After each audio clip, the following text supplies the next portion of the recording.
Bienvenidos y bienvenidas a la revisión del ensayo número 7 de competencia lectora. El día de hoy vamos a revisar junto a la profesora Margarita Maturana todas las dudas que pudieran haber tenido con esta última prueba que acaban de rendir y vamos a pasar de inmediato a revisar el texto número 1. Se titulaba La tragedia de los zoológicos humanos. Es un reportaje que intenta, digamos, ahondar en la, digamos, situación que tuvieron los indígenas chilenos, en particular los alacalufes, los araucanos, y en este, digamos, como rapto que sufrieron a partir de los europeos. Entonces vamos a un poco ir delimitando de acuerdo a las preguntas. Yo ya tengo previamente destacadas todas las ideas más relevantes. Eh, y vamos a partir entonces con la primera pregunta que se dice acá, ¿cuál es la temática del texto? La temática o el tema va a ser algo que se va a ver reflejado en cada uno de los párrafos. Por lo tanto, vamos a ver que el párrafo 1 ya parte con esta idea de el interés o la fascinación, ¿cierto?, que sentía la sociedad intelectual europea a ser exótico y desconocido y cómo eso se materializó, cómo esa fascinación fue dirigida a grupos nativos de distintas partes del mundo.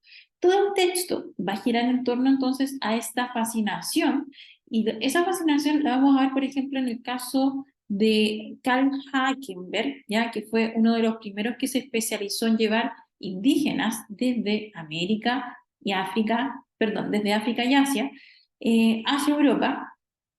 Y también vamos a ver que este mismo personaje, Hagenbeck, va a intentar llevar a fueguinos, ¿ya? En esta ocasión, recuerden que se le negó el traslado, pero vamos a ver qué se concreta en el párrafo 4 cuando rapta a algunos Cahuéscar. También nos va a hablar cómo, por otro lado, se presentaron algunos grupos mapuches, 14 mapuches en el Jardín de Aclimatación de París. Y en el fondo, cuando uno va rastreando párrafo por párrafo, uno podría pensar que el tema tiene que ver con los zoológicos humanos en todo el mundo. Pero ojo, está súper localizado, ¿cierto? Este texto aborda el interés que podían tener los europeos por los aborígenes, digamos, de todo el mundo y además en particular aquí se va a destacar los indígenas que eran propios de Chile. Entonces vamos a llegar acá a la alternativa, el interés europeo por exhibir indígenas en su continente. Ya eso sí puede o es capaz de retratar, digamos, todo el contenido. No tan solo acá, porque los zoológicos humanos en todo el mundo se limita, además, fíjense, no es que hayan sido en todo el mundo, sino que veíamos que solo funcionaban en Europa. ¿Ya? Eso sí que traían gente de todo el mundo. Las condiciones inhumanas de los zoológicos humanos no se concentra tanto en ello, ¿cierto? A pesar de que sabemos que nos habla de que, bueno, se recreaban los ambientes, vamos a ver ahí algunas características, ¿cierto? Que se hablaba de maltrato o de deshumanización, pero no se describe mucho el lugar, por lo tanto, no es lo central. La de la percepción de inferioridad de los europeos hacia los indígenas, nuevamente es una idea local de un párrafo, pero no del todo, por lo tanto no podemos llegar ahí. Vamos a pasar a la pregunta 2. ¿Quién se especializó en llevar grupos de indígenas puros desde África y Asia? Entonces acá vamos a concentrarnos en esto. Como está entre comillas, necesariamente tiene que estar mencionado, ¿ya? Entonces, grupos de indígenas desde África y Asia. Para ello vamos a ver acá en el párrafo 2 cuando decía, el zoólogo alemán Hagenbeck, que en un principio se dedicaba a la muestra animal y al circo, se especializó en llevar grupos de indígenas puros desde África y Asia. Es decir, vamos a ver en esta figura, ¿cierto? Que es la alternativa C, Karl Hagenbeck, quien, digamos, se dedicó a la trata o, digamos, a la extracción de indígenas para luego exhibirlos en Europa. Nos pasamos a la 3. Según lo manifestado en el texto, los europeos de la época consideraban a los indígenas, nuevamente una pregunta de localizar, y en este caso, lo que tenemos que localizar es cómo los europeos o de qué forma, ¿cierto?, consideraban a los indígenas. Tenemos una serie de conceptos. Pueden ser bárbaros, recuerden que bárbaro refiere a esta cualidad de alguien que no es calmado, como incivilizado en el fondo. ¿Ya? Inferior, claro, esto estamos hablando como en jerarquía, manso, ¿cierto? Alguien tranquilo, u objeto. Una de ellas debe estar manifestada, ojo, manifestada, no vamos a llegar por inferencia. Por lo tanto, acá nos vamos a concentrar en el párrafo 9. Decía lo siguiente. Entre los apuntes comparados se hablaba de una inferioridad evolutiva, refiriéndose, ojo acá, a los indígenas del continente americano. También más adelante dice, de esta forma se crea un imaginario de jerarquía de razas, en donde los grupos indígenas de Tierra del Fuego y la Araucanía eran considerados como una raza inferior. Por lo tanto, la inferioridad evolutiva de la que hablan los europeos de esa época, y también esto de la raza inferior, vamos a llevarla al concepto de inferioridad o inferiores. Esa es una característica entonces que los europeos consideraban en ese momento. Nos vamos a la pregunta 4. Se desprende del texto que los zoológicos tenían la característica de ser. Entonces acá, en este caso, ya no es una pregunta de localizar, es una pregunta de inferencia, y con eso vamos a ir a buscar entonces marcas que nos permitan caracterizar a los zoológicos humanos. Vamos a ir viendo distintos puntos entonces. Sabemos que eran un lugar de exhibición, eso ya lo manejamos. Vamos a ver, por ejemplo, en el párrafo 4, que dice, ese mismo Carl Hagenbeck, quien en 1881 fue la cabeza del rapto de Once-Huáscar, comandado por XX. Estos indígenas se presentaron claro, aquí entendemos, se presentaron en los zoológicos, ¿cierto? Se presentaron en Berlín, Leipzig, Múnich, Stuttgart, Nuremberg y Zúrich.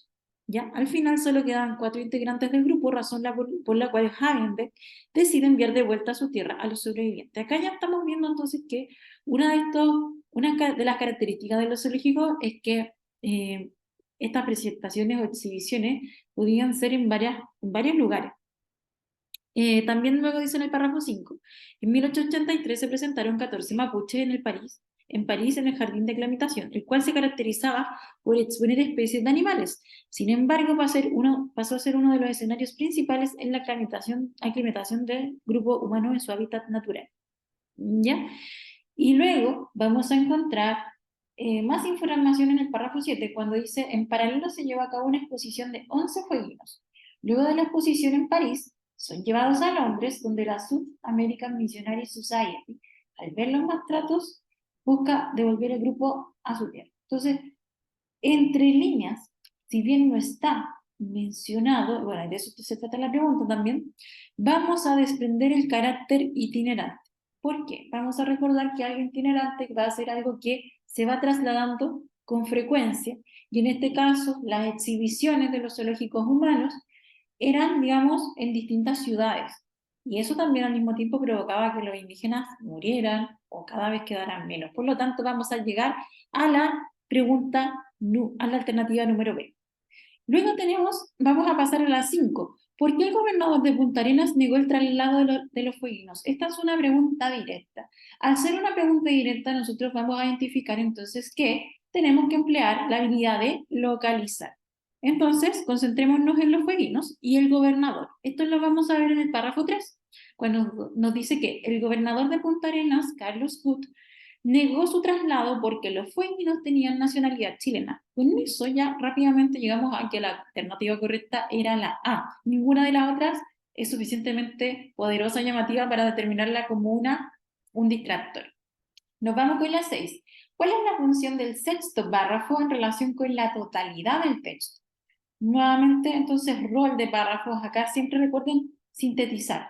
Para ello, entonces, nos vamos a ir al sexto párrafo y vemos que en este párrafo decía, Francia conmemoró los 100 años desde la Revolución Francesa y celebró los valores de, comillas, libertad, igualdad y fraternidad. Para esto, preparó una gran exposición universal donde Chile participa con la construcción del pabellón de París.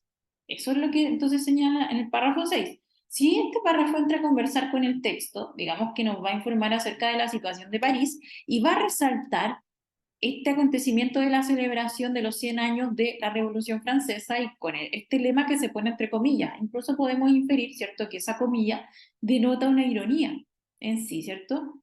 entendiendo que el tema que se trata en el texto tiene que ver con justamente la privación de libertad, la privación de igualdad y la privación de fraternidad. Con esa información vamos entonces a trabajar la función. Dice, contrastar, ya, el verbo me suena muy bueno, la celebración del valor de igualdad y libertad en Francia como contrapunto del encierro de los fueguinos presentado en el séptimo párrafo. Ya, en este caso, yo me inclinaría de inmediato por esta, pero primero quiero ver las otras. La B dice, contextualizar la celebración de la Revolución Francesa para entender la situación de los zoológicos humanos del séptimo párrafo. Contextualizar. Pero fíjense que acá en sí el párrafo no es que simplemente quiera ser un contexto de la celebración de la Revolución Francesa, porque en el fondo, ¿para qué nos sirve la mención ahí de la Revolución Francesa? Es para hacer un contrapunto, para hacer un contraste de esta supuesta celebración, esta festividad, con un lema tan relevante como igualdad, fraternidad, libertad, cuando en contraposición nos encontramos con un grupo de personas que están, digamos, en la contraria, ¿ya? Por lo tanto, acá no hay un contexto de la celebración. La CDC dice, destacar la Revolución Francesa como hito emancipador para mostrar que ese país sí se respetan sus valores. Esto ya lo podemos completamente descartar. Y la de exponer la situación de Francia en 1889 para entender el porqué de los zoológicos humanos. Acá esto también lo vamos a sacar, pues no hay una explicación, ¿cierto? No porque se nos exponga la situación en Francia de 1889, que simplemente es una celebración, ni siquiera es un contexto grande para darle una explicación a por qué existen los zoológicos. Por lo tanto, vamos a llegar a la... Nos vamos con la 7. ¿Por qué la South American Missionary Society hizo el retorno de los bonas a sus tierras? Una pregunta directa y que por lo tanto debería estar respondida al mismo tiempo ahí en el texto, debe estar dicha. Por lo tanto, acá yo me voy a anotar con esto la South American Missionary Society para ver qué rol tuvo en esto del retorno. Entonces, lo vemos en el párrafo 7, dice, luego de la exposición en París son llevados a Londres, donde la South American Missionary Society, al ver los maltratos y deshumanización en el proceso, busca devolver al grupo de buenos sobrevivientes a su tierra. Por lo tanto, ellos ven estos maltratos, estas vejaciones. Ahí vamos a llegar a esa palabra. Fíjense que ahí empleamos una sustitución léxica.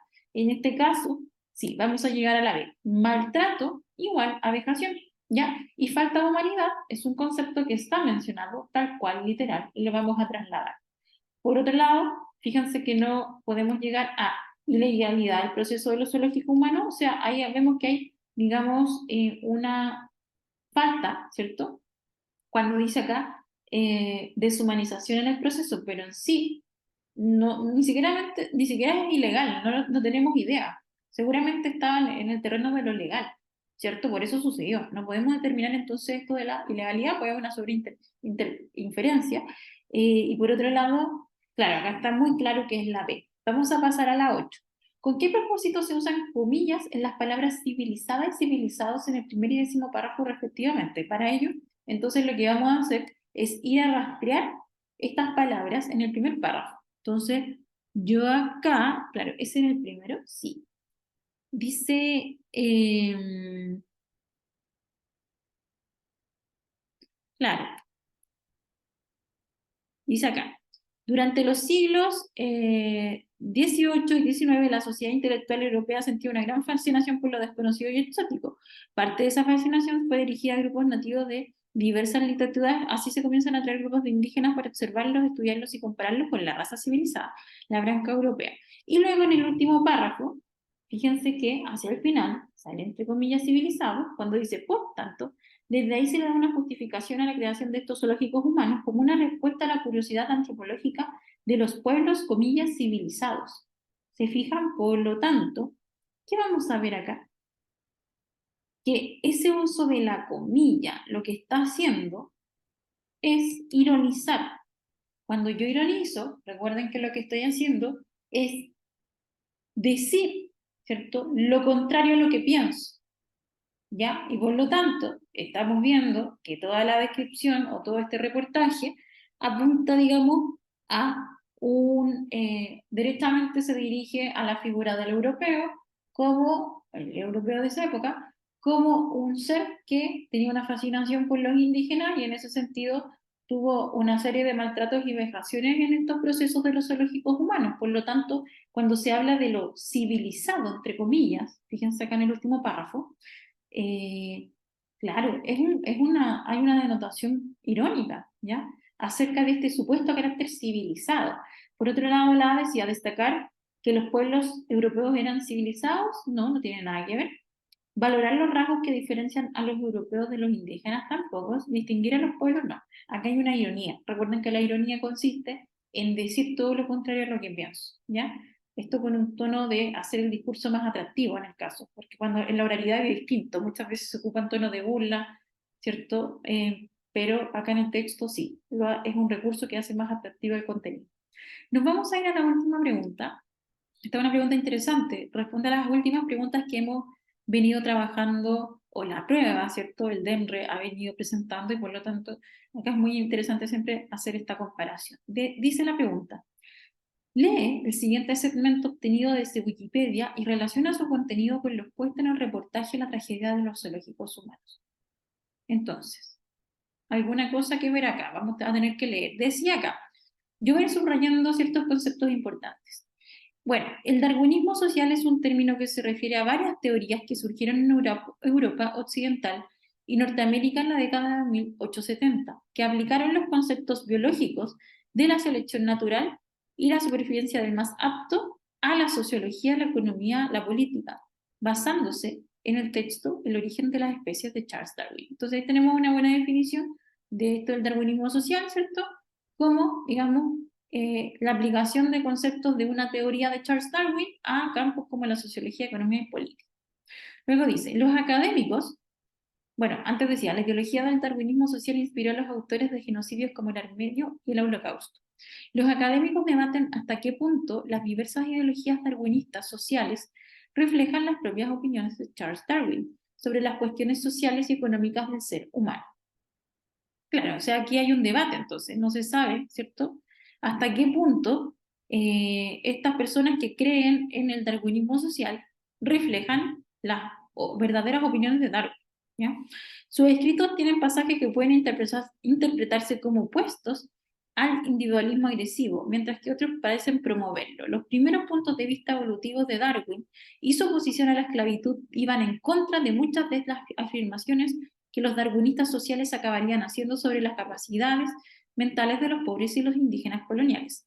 Tras la publicación del origen de las especies, en 1859, una corriente de seguidores de Darwin, liderada por Lubbock, argumentó que la selección natural dejaba de tener efectos notables en los seres humanos una vez que habían sido formados sociedades organizadas. Entonces, ¿qué es lo que vemos? Es que el darwinismo social de alguna forma toma los conceptos de Darwin, lo aplica a otros campos, pero ¿qué resulta de esto? Claro, hay debate en torno a si es una buena aplicación o no, pues no reflejan las verdaderas opiniones de Darwin, ¿ya? Y por lo tanto, fíjense que hay diversas interpretaciones de estos conceptos científicos. Vamos entonces a relacionar. Recuerden que aquí lo importante es que relacionamos el texto de base con el texto de afuera. Vamos.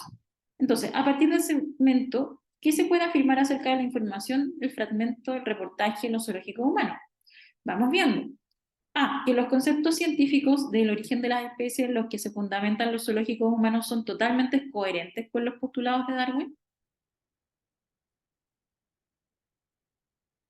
Ya, entonces aquí esto está buena porque toma muchos conceptos de los que se mencionan. Pero fíjense bien, que los conceptos científicos en los que se fundamentan los zoológicos humanos. Entonces yo voy a volver al texto. Y efectivamente en el párrafo 10, que decía que el interés de estudiar las etnias repartidas alrededor del mundo, Darwin escribe sobre el origen de las especies y a partir de diversas y erradas interpretaciones de este texto, algunos justificaron sus experimentos. Pero, ¿qué le está diciendo acá? Que esos conceptos en los que se fundamentan los zoológicos humanos son totalmente coherentes con los postulados de Darwin. Esto es incorrecto, pues lo que está señalando acá es que algunas, estas como interpretaciones que se hicieron para poder explicar los comportamientos humanos, ¿ya? No, digamos que son aplicables en la ciencia, ¿cierto? Pero Darwin no dijo nada al respecto del área social, por lo tanto, no son coherentes necesariamente, ¿ya? Y el texto hay otra marca buena que ocupa, habla de, a partir de diversas y erradas interpretaciones del origen de las especies, de que se justificaron los orígenes humanos, por lo tanto tampoco vamos a encontrar que sea bueno. La vez dice que las interpretaciones de los europeos acerca de los indígenas americanos demuestran el verdadero carácter bárbaro de estos, ¿ya? Esto no tiene nada que ver, no se acerca a una relación entre lo que pone este texto de afuera, el de Wikipedia. Vamos con la C, que los conceptos de Darwin sirven de sustento teórico para determinar qué es civilizado y qué no. No, sí, sí sirven de sustento teórico para aquellos que quisieron justificar los zoológicos humanos. Veíamos que también algunos lo ocuparon para, se inspiraron en el origen de la especie, o en este darwinismo social, para hacer genocidios. Por lo tanto, necesariamente, claro, pueden servir de sustento teórico, pero en este caso no determina qué es lo civilizado y qué no. Y por lo tanto, ahí por descarte, vamos a llegar a la D, que la justificación que dieron ciertos grupos a los zoológicos humanos es una tergiversación de las ideas de Charles Darwin al aplicarlas a un grupo social. Necesariamente sí, porque cuando hablamos de tergiversación, estamos hablando de que se corrompe la idea original, ¿cierto? Se tergiversa, se vuelca a otras interpretaciones, tal como lo decía el párrafo, ¿no? 10, que decía que a partir de diversas y erradas interpretaciones de este texto, algunos justificaron sus experimentos y maltratos, ¿ya? Hacia las supuestas razas inferiores. Por lo tanto, claro, sirvió de justificación a los zoológicos humanos y que eso a la vez era una tergiversación de las ideas de Darwin al aplicarlas a un grupo social. Y ahí estamos relacionando texto de Wikipedia más texto de base. A continuación, entonces, vamos a pasar a revisar el texto número 2 con la profesora Margarita Matura. A continuación vamos a revisar la lectura número 2 del ensayo número 7. Una noticia, Trump se declara no culpable. ¿Cuáles son los 4 cargos que enfrenta por sus presuntos intentos de revertir los resultados de las presidenciales 2020? Publicada en el sitio BBC News el 1 de agosto del año 2023. Vamos a ver las preguntas entonces. Lo primero que se nos pregunta, localización. ¿Qué cargos enfrenta Donald Trump en relación con los resultados de las elecciones presidenciales? Si vamos a buscar esta información en el texto, que debería ser información que aparece explícita, la encontramos aquí. Son 4 cargos. Deshonestidad y fraude. El segundo tiene que ver con presunto fraude electoral, obstrucción de un procedimiento oficial y conspiración contra derechos de los ciudadanos. Si vamos a las alternativas, 5 cargos no, 3 cargos tampoco, 4 cargos de conspiración para cometer fraude electoral o 4 cargos incluyendo conspiración para defraudar al país, para obstruir un procedimiento oficial y conspiración contra los derechos ciudadanos. Entonces aquí la correcta era la C. La pregunta número 11. ¿Cuál es la relación principal entre el párrafo 8 y el párrafo 9? Vamos a ver. En el párrafo 8 lo que se está haciendo es la mención, la explicitación de los cómplices o socios que tenía Trump, quienes no están identificados, pero se sabe, eran 6. Y en el párrafo número 9 se repite la idea de estos 6 y el hecho que hicieron, ayudaron a difundir afirmaciones de fraude electoral. Entonces la relación entre uno y otro es que uno presenta un tema y el otro lo va desarrollando. Y en ese sentido, la alternativa que mejor engloba esta idea es esta. El 8º párrafo menciona a los co-conspiradores, mientras que el 9º agrega información sobre cómo estos actuaron, cómo lo ayudaron. Aquí una pregunta de evaluación, ¿cuál es el propósito principal del autor al escribir este texto? Descartaríamos de inmediato entretener, también podríamos eliminar expresar una opinión, esto es una noticia que pretende ser objetiva, entonces ahí se nos caería un poco. Promover un producto de una ideología política, nuevamente, como es un texto expositivo de medio masivo de comunicación objetivo, no podría ser esa la correcta. Por ende, solo nos queda informar, dar cuenta, explicar un evento político sucedido en Estados Unidos. Aquí otra pregunta de evaluación. ¿Qué elementos visuales o gráficos agregarías para facilitar la comprensión del texto? Vamos a descartar de inmediato gráficos y tablas porque si es que leyéramos el texto, nuevamente nos daríamos cuenta que no hay una gran cantidad de números, de cifras, de datos que sean tabulables, que sean organizables en este tipo de gráfico. Tampoco nos serviría un plano o un mapa del Capitolio. Si bien en un momento se habla sobre el asalto al Capitolio, lo cierto es que conocer la arquitectura del Capitolio no nos ayudaría a comprender mejor este texto. La otra alternativa que deberíamos descartar sería dibujos relacionados con Estados Unidos como el tío Sam, como un águila, en realidad carece de sentido. O sea, si es que nos están hablando sobre el asalto al Capitolio, sobre Donald Trump, sobre su futura campaña, sobre sucesos que han sucedido en las afueras de las cortes, lo ideal sería tener fotografías sobre los hechos. Por ende, la correcta vendría a ser la B. Aquí, relacionado a la pregunta que nos preguntaba por el propósito, ¿cuál sería el tono de una noticia? Que, insisto, viene del BBC, pretende ser lo más objetiva posible, tiene un tono muy neutral. Si bien está hablando de crímenes, no enjuicia ni hace comentarios sobre lo bueno o lo malo. Siempre se mantiene en un tono centrado y objetivo, con la finalidad única de informar. Se nos preguntan sobre las afirmaciones de fraude electoral de Donald Trump. ¿Qué se dice sobre estas afirmaciones de fraude? Esto es información explícita que tenemos que ir a buscar y que aparece aquí. Sobre las acusaciones de fraude electoral de Trump, los fiscales dicen, estas afirmaciones eran falsas y el acusado sabía que eran acusaciones falsas. Entonces aquí la alternativa correcta vendría a ser la C. Eran falsas y Donald Trump sabían que eran falsas. ¿Por qué los fiscales consideran que Trump conspiró contra los derechos de los ciudadanos? Vamos a ver, donde se nos pregunta sobre los derechos de los ciudadanos y conspiración de Trump al respecto.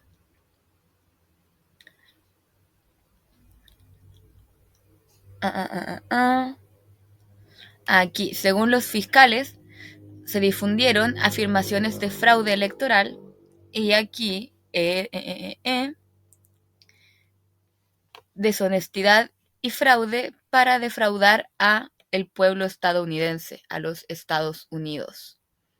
Entonces, la alternativa correcta, ¿por qué los fiscales consideran que conspiró contra los derechos de los ciudadanos, ciudadanos parafraseo de Estados Unidos, por sus afirmaciones sobre el presunto fraude electoral? Finalmente, la 17. ¿Cómo describió el equipo de campaña de Trump los nuevos cargos en su contra? Eso aparece al principio del texto, en la introducción. Tras anunciarse los cargos a los que se está enfrentando Donald Trump, su equipo de campaña reaccionó de inmediato y afirmaron que esta acusación es el último capítulo corrupto para entrometerse en las elecciones presidenciales del año 2024. Entonces aquí, un capítulo corrupto para interferir en las elecciones presidenciales del año 2024. Y con esta pregunta terminamos este texto, pasamos a la lectura número 3. Vamos. Ya estamos en la lectura número 3. Esta lectura es un ensayo, por lo tanto es un texto con un enfoque argumentativo. Vamos a concentrarnos en el título. Dice, los sueños son el campo neutral de las contradicciones. Vamos a recordar que un elemento muy importante del texto y también de parte de nosotros como lectores es poder escanearlo. Ese escaneo, comillas, vamos a concentrarnos en esta parte superior y como ya sabemos que es un ensayo y el título además lo tenemos considerado, vamos a ver entonces que van a haber algunos aspectos de este título que se van a, digamos, tratar en el ensayo mismo. Vamos a ver entonces que yo ya tengo previamente destacado ideas claves, conceptos, y nos vamos a ir al párrafo 1, considerando entonces que de lo que se habla es que ha existido un sueño de una lengua común hablada por toda la humanidad, que eso se remonta, digamos, a esta etapa prebabélica. quizás no vamos a entender muy bien el párrafo, pero es importante que destaquemos las ideas que se van a resaltar. En este sentido, el párrafo habla de una lengua única, ¿ya? Una lengua suficiente para toda la humanidad, pero que fíjense, llegó la segunda caída en Babel, con la desintegración de una lengua dánica y unificada en un sinfín de lenguas incomprensibles entre sí. Es decir, vamos a ver que lo más importante del párrafo es que se ha buscado, o supuestamente ha existido, una unidad idiomática previa a Babel, y luego con la caída de Babel, las lenguas se desintegran y vamos a llegar a un sinfín de lenguas. Entonces, en el párrafo 2 se nos nombra esto de que el sueño, ¿cierto?, de reparar los daños, de restablecer la condición humana de la unidad prebabélica, es decir, antes existía un idioma, ¿cierto? Y ese sueño no ha cesado, no ha parado. Distintas lenguas han reclamado su universalidad original, es decir, se han dicho las lenguas originales. Y nos va a poner una serie de casos, ¿cierto? El hebreo, el griego, entre otras. En el párrafo 3 vamos a ver entonces que se empezó la búsqueda de una lengua interlengua artificial de un sistema lingüístico que todos los hombres desearan compartir y que en la actualidad eso lo representa el angloamericano, ¿ya? En virtud del dominio económico, comercial, tecnológico y de los medios. Por lo tanto, vamos a ver que luego nos va a hablar acerca de las ventajas, los peligros también, y va a adentrarse en esto de los peligros, ¿ya? Lo plantea como un problema el hecho de que exista, digamos, una sola lengua, en este caso el angloamericano o el inglés, ya son sinónimos, como una lengua única, y eso conlleva problemas, como dice el párrafo 6. Nuevamente, entonces, acá en el párrafo 7 lo va a plantear como una contradicción, ¿cierto? La contradicción de que se buscó previamente solamente un idioma, pero ahora existe, digamos, esto de que ocurre el problema de que se empiezan a borrar las lenguas. ¿Ya? Y él dice que no tiene ninguna solución, que otra persona tiene que, digamos, resolverlo. Con esa breve introducción vamos a partir con la pregunta 18. Es una pregunta de síntesis. Dice, ¿cuál es el tema del texto? Nosotros ya recalcamos las ideas centrales. Yo creo que acá es importante ir haciendo el descarte una por una. Vamos con la A, la pérdida de las lenguas en el mundo contemporáneo. Es verdad que toca el tema de las desventajas, ¿cierto? De los peligros. Y eso que era, ¿cierto? Que se iban a eliminar algunos idiomas, lenguas más pequeñas, pero no es lo central, es una idea apartada, localizada de un párrafo. Nos vamos con la B. Los beneficios del inglés como lengua universal, si bien, ¿cierto? Se habla del angloamericano, vamos a ver que necesariamente no se concentra solamente en los beneficios, nuevamente, es solo un párrafo. Por lo tanto, no me sirve. De hecho, más bien, el emisor tiene una postura un poco reticente a esto del angloamericano. C. El sueño de una lengua universal en la historia de la humanidad.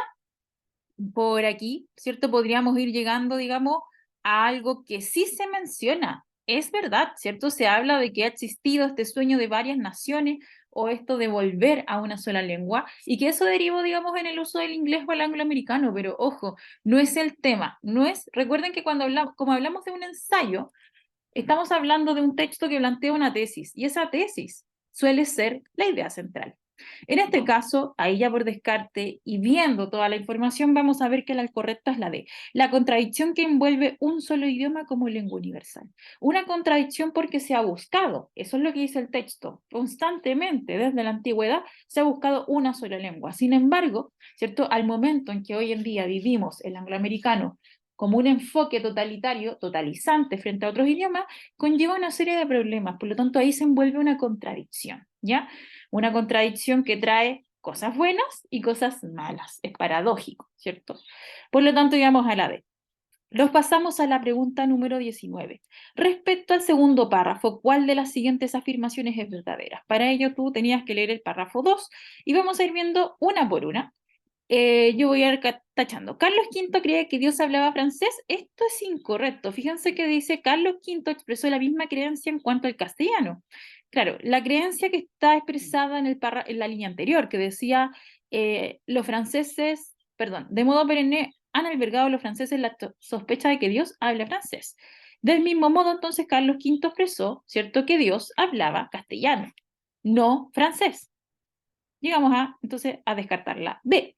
Distintos pueblos y grupos han deseado poseer la lengua universal. Esto me parece bastante coherente con el párrafo, pues vamos a ver que los hebreos, ahí veíamos ya, ¿cierto?, a Carlos V representando a España, los franceses, por otro lado, Pero fíjense, las primeras líneas un poco para confirmarlo. El sueño de reparar los daños, de restablecer la condición humana de la unidad prebabélica, no ha cesado nunca. En diferentes momentos de la historia, distintas lenguas han reclamado su universalidad original, ¿ya?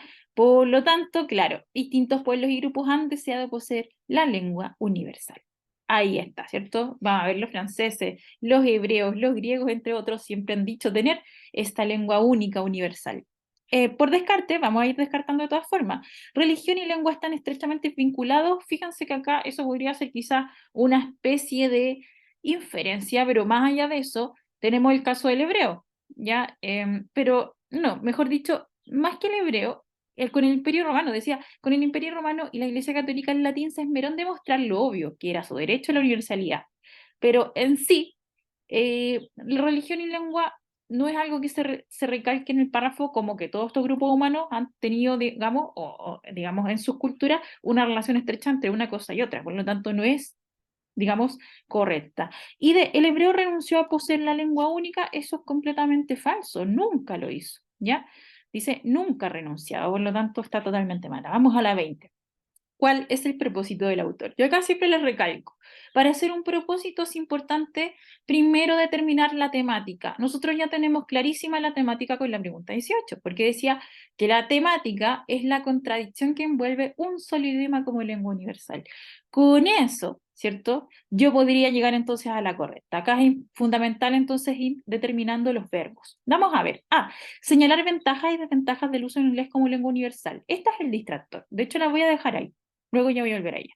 Ve, exponer la historia de la búsqueda de una lengua universal en el mundo. Si se expone la historia es mucho más cíclico, es decir, se va hablando de los siglos, vamos a ver, no sé, por ejemplo, acá se nombra mucho grupo humano, griegos, etcétera, pero necesariamente no hay un recorrido histórico, es mucho más, digamos, ir a una idea, defender, por ejemplo, por qué está mal, por qué, digamos, cuál podría ser una solución. Necesariamente eso no es una exposición de la historia, ¿ya?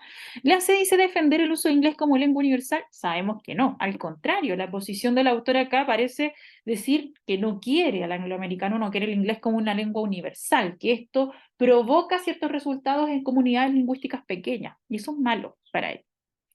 Yo acá voy a llegar a la alternativa B. Fíjense, porque acá tengo la síntesis, de hecho, problematizar las consecuencias que trae un idioma como lengua universal frente a otros idiomas. Eso sí, digamos, coherente, ¿ya? Es coherente porque lo que está recalcando, ¿cierto? Aquí hay una problematización muy clara, fíjense a partir del párrafo 6, cuando dice, no me consta que haya un problema más urgente que el de la preservación del don de las lenguas del Pentecostés. Claro, o sea, hay que mantener esta variedad de lenguas, ¿cierto? Esto de los pentecostés que ya lo habíamos visto en el párrafo 1. Y el párrafo 7 ahí nos va a plantear unas preguntas para decir, claro, que esto es una contradicción, ¿ya? ¿Cómo conciliamos una cosa con la otra? Y por lo tanto hay una problematización y aquí evidentemente está la síntesis. Acá entonces esto es reducido. Señalar ventajas y desventajas no se limita a eso, está proponiendo, hay una cosa más personal y más típica de ensayo argumentativo. ¿Ya? Vamos a ir a la 21. 21. Dice, ¿cuál de las siguientes afirmaciones es una ventaja del habla americano señalada en el texto? Esto está explicitado, digamos. Las ventajas tú las ibas a reconocer en el párrafo 4, que decía, los beneficios son evidentes, se facilitan comercio internacional, progreso conjunto de la ciencia y de la tecnología, almacenamiento y accesibilidad de la información, la organización del ocio, del deporte a escala global y el viajar. Con esto vamos a llegar acá rápidamente a la alternativa C. ¿Ya? Porque fíjense, uno puede ir viendo que efectivamente ha hecho realidad el sueño, no lo podemos determinar, no se afirma como un beneficio, ¿ya? Más allá de que se plantee que en un primer momento sí, como que muchas lenguas aspiraban a esta universalidad. B, posibilita acuerdos políticos entre naciones, ojo, más allá de que, fíjense que nos decía ahí, facilita el comercio, ¿ya? En sí no se hablan de acuerdos políticos, que eso ya es otra cosa, una materia aparte del idioma y donde entran conflictos de interés. La D decía que posibilita un acuerdo universal entre los países, mucho menos, o sea, aspirar, ¿cierto?, a un acuerdo universal, mundial, es imposible. Eso no lo vamos a ver tampoco reflejado en el texto. Nos pasamos a la 22. ¿Cuáles son los peligros del angloamericano que señala el autor? Esto se señalaba, digamos, en el párrafo 5, los peligros. Decía, no son menos evidentes los peligros, las pérdidas. Cuando muere un idioma, muere con él un enfoque total. Tiene una disminución irreparable en el tejido de la creatividad humana. No hay ninguna lengua pequeña. Es decir, vamos a ver como principal entonces pérdida o peligro la muerte de un idioma. Y con eso yo rápidamente voy acá. Reducción o aniquilamiento de un idioma. Fíjense entonces que todas las demás son imposibles, pues el párrafo que habla de los peligros no ahonda en ninguna de las mencionadas. ¿Ya? Nos vamos a ir a la 23. A partir del quinto párrafo, ¿qué se puede inferir de los idiomas? Buscamos entonces el quinto párrafo, que ya mencionábamos de los peligros, la pérdida de cómo muere un idioma y cómo con ello muere un enfoque total. En este caso, fíjense, nos vamos a ir a descartar. Voy a ir a la B, que algunas lenguas están destinadas a morir. Necesariamente eso no es una inferencia. Recuerda que no podemos estar sobreinferiendo. Todo lo que hacemos nosotros es buscar marcas textuales que ayuden a buscar, a llegar a una derivación de la información. La C dice que los idiomas son la base de la creatividad. Tampoco lo vamos a decir, ¿ya? Claro, sí se menciona de alguna forma la creatividad. Dice, va a ver los resultados en la base misma de la creatividad humana, de la riqueza de la mente, refiriéndose a Babel como este momento, ¿cierto?, donde surgieron una variedad de lenguas, y eso ha creado en sí, esa diversidad, una creatividad, una diversidad de riqueza humana, ¿ya? Pero no vamos a decir que los idiomas son la base de la creatividad, nuevamente una sobreinferencia. Esto de que los idiomas se han vuelto más vulgares, también por ahí menciona lo de la vulgarización. En la última línea del mismo párrafo dice, entonces, de modo incluso más drástico que la actual destrucción de la flora, la eliminación de las lenguas humanas amenaza con vulgarizar. Bien, ¿cierto? Ahí tenemos, pero es una amenaza. En sí, eso no quiere decir que se han vuelto, sino que más bien es una factibilidad a futuro. Y por lo tanto, acá la inferencia la vamos a decir es que cada idioma representa una experiencia única y particular. Es la única que es coherente con el párrafo, de hecho. Fíjense que acá decía, con los peligros, que cuando muere un idioma, muere con él un enfoque total, un enfoque como ningún otro de la vida, de la realidad, de la conciencia. Entonces, que cada idioma, en el fondo, representa una experiencia única y particular. ¿Ya? Claro, única, una de experimentar, digamos. Bueno, y con eso pasamos a la 24, que dice, frente a la supremacía del inglés, ¿qué solución propone el autor para abordar? Sí, exactamente, aquí nos vamos a buscar entonces dónde se problematiza, ¿ya? La problematización la veíamos en el 6, pero en el párrafo 7 lo propone en pregunta. Dice, ¿cómo resolver estas contradicciones fatídicas? ¿Cómo conciliamos el instrumento imprescindible de la creatividad humana y de la dinámica de la historia implícita en un idioma con la necesidad igualmente imprescindible de la convivencia, de la tolerancia étnica y de la cooperación? Y acá viene la solución. Solo la educación, solo el multilingüismo permitido, alentando en la primera infancia en las escuelas primarias, ofrece alguna posibilidad de solución. Por lo tanto, ahí está explicitada, digamos, esta solución que refiere a la educación multilingüe en la escuela. Necesariamente, entonces, no tiene que ver con la integración de los grupos, ni políticas públicas lingüísticas a nivel de Estado, ni leer clásicos de cada lengua, sino que educación multilingüe. Nos vamos con la última hora, la pregunta número 25, que dice, ¿qué función cumplen las preguntas incluidas en el séptimo párrafo? Ya las veíamos nosotros, ¿cierto? Acá en el párrafo 7, ¿cómo resolvemos las contradicciones? ¿Cómo conciliamos una cosa con otra? Y por lo tanto, a posterior de ello, fíjense que venía la solución, solo la educación, ¿ya? Por lo tanto, ahí vamos a ver que plantea preguntas para dar la respectiva respuesta. Con eso vamos a llegar a la alternativa B. Introduce la posterior solución que permite conciliar el inglés con otras lenguas. A partir entonces de la educación en la escuela, buscamos una forma de poder integrar un idioma con otro sin pasar por encima de lenguas más pequeñas. Por lo tanto, llegamos a esta. Acá descarto las otras porque fíjense que decía, ¿representan las dudas que se sean los lectores? No, para nada. Esto lo está planteando, es un texto argumentativo, lo plantea el autor como una cosa muy de él, ¿cierto? ¿Cómo llegamos a una solución? C, plantean cuestionamientos complejos que no puedan ser respondidos, al contrario, tiene una solución de parte del autor. D, refuerzan la idea del peligro que conlleva el borrado de otras lenguas, necesariamente no, pues aquí lo que Vamos a ver que se explicita la solución. Vamos a pasar entonces ahora, como ya terminamos, a la lectura número 4. Ya, Vamos con eso. chiquillos, ahora vamos a revisar la lectura número 4, preguntas 26 a 33. Albert Camus, El sentido de lo absurdo. Este es un reportaje escrito por Luis H. Rodríguez y publicado en la web Neutral el año 2019. Vamos a ver las preguntas de este texto. Primero que todo, ¿en qué parte del texto se explica la relación entre el absurdo y el suicidio? Si vamos a mirar en el texto, vemos que matarse en cierto sentido, y como en el melodrama, es confesar. Dar respuesta porque el suicidio, que plantea dos maneras, material y filosófico, no es una respuesta ante el absurdo. El suicidio, lejos de ser un acto de cobardía, es el máximo de la desesperación lógica. Entonces aquí, donde nos está hablando de el mito de Sísifo, es donde se establece la relación entre suicidio y absurdo, que en realidad pareciera que no hay mucha, según Camus. ¿Cuál fue la primera obra en la que Albert Camus expresó su filosofía absurdista? Si me preguntan por la primera obra, yo infiero que eso debe estar al principio, si es que no me leí el texto atentamente. Pero yo que sí me lo leí, sé que está aquí.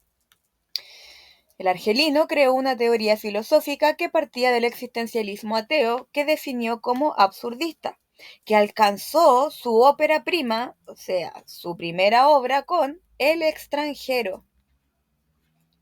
Entonces aquí la respuesta correcta, El extranjero. Ópera prima, primera obra, sinónimos, parafraseo. Según Camus, ¿por qué el suicidio no es una respuesta adecuada al absurdo? Vamos a tener que buscar esto en alguna de las citas de Camus. Aquí, ¿qué es lo que nos está diciendo? El suicidio no repercute en un cambio en la realidad se mantiene estable. Entonces, ¿por qué la vida, el suicidio no es una respuesta adecuada al suicidio? Porque la muerte no cambia la realidad absurda del mundo.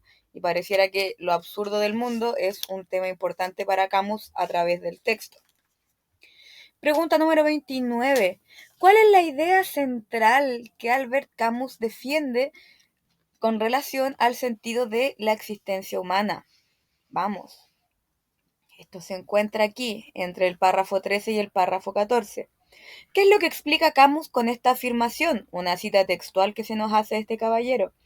El sentido de la existencia es la propia existencia del ser humano. Hay que amar la vida antes de razonar sobre ella, sin lógica. Solo así se puede comprender su sentido. Aunque no es un resumen del sentido camusiano, sí se puede aplicar al concepto de la aceptación. Entonces aquí, ¿cuál es la idea central que Camus defiende? El sentido de la vida reside en la propia existencia humana. Pregunta número 30. ¿Cuáles son las tres consecuencias que Camus obtiene del absurdo en su vida según el texto? Nuevamente, localizar información explícita. Aquí tenemos una pista, nos aparecen dos de esas tres. La rebeldía, la libertad y la pasión son las consecuencias que ha obtenido de abrazar el absurdo de la existencia. Rebeldía, libertad y pasión. Propósito principal de la sección que habla sobre las obras de Albert Camus. Tendríamos que ir a ver esa sección que está aquí en el principio y pensar, según el tipo de texto, un texto expositivo que nos está contando sobre la obra, sobre la filosofía, la estructura de pensamiento de Albert Camus, con qué sentido el autor nos hablaría sobre las obras de este mismo caballero, en vez de simplemente remitirse a hablar sobre la filosofía de la misma.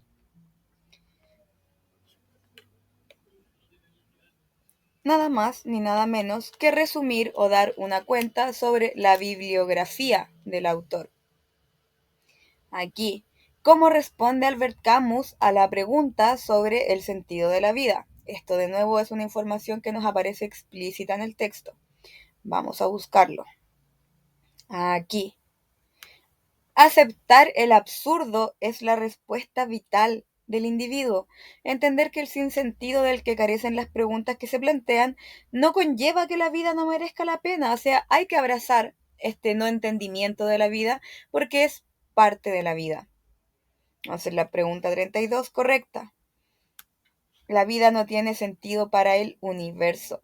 Esa afirmación, además de donde está aquí, ¿qué sentido hay en la vida humana? Estas cuestiones pueden responderse de distinta manera dependiendo de la corriente, pero Camus responde tajante. Estas cuestiones carecen de lógica, ya que la existencia no tiene sentido para el universo. No hay sentido en nuestra vida, por eso para él es tan importante el absurdo. Insisto, el tema que da el esqueleto, la columna vertebral a este texto, el absurdo. Y la última pregunta de este texto. ¿Cuál es el concepto central que Albert Camus desarrolla en su filosofía? Esta ya deberíamos poder sacarla deduciendo, considerando la palabra que más se repite a través de todos los párrafos. El nihilismo se menciona en algunos, el optimismo no se menciona en muchas partes, el existencialismo se menciona a propósito de Sartre, mientras que el absurdismo, el absurdo como concepto, es transversal en todo el texto y además se nos dice al principio del texto que él creó una teoría filosófica que partía del existencialismo definida como absurdista. O sea, si es que nos quedaba alguna duda de que el absurdo es la idea central en la filosofía de Camus, con esta idea explícita del párrafo número 2, nos termina de quedar confirmado. Y con esto terminamos la revisión del texto número 4, chiquillos míos. Ya estamos en la lectura número 5. Yo tengo previamente destacada una serie de ideas en torno a este fragmento de novela. Vamos a ver que es un texto literario y por lo tanto acá mucho con la secuencia de acciones, con los personajes que van a ir apareciendo.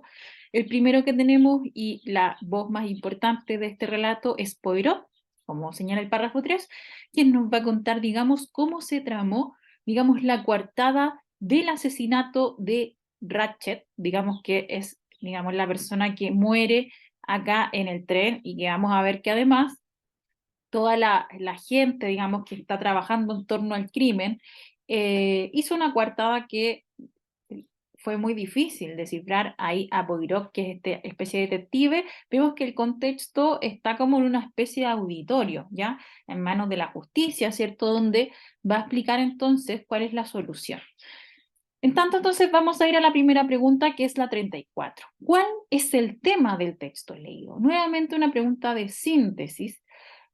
Vamos a determinar que la temática, recogiendo todos los aspectos, tienen que ver con la explicación de la solución de un crimen. Todo el relato, todos estos párrafos, entonces, van a derivar en la solución, en la propuesta que nos da Poirot acerca del acontecimiento del apuñalamiento de Ratchet.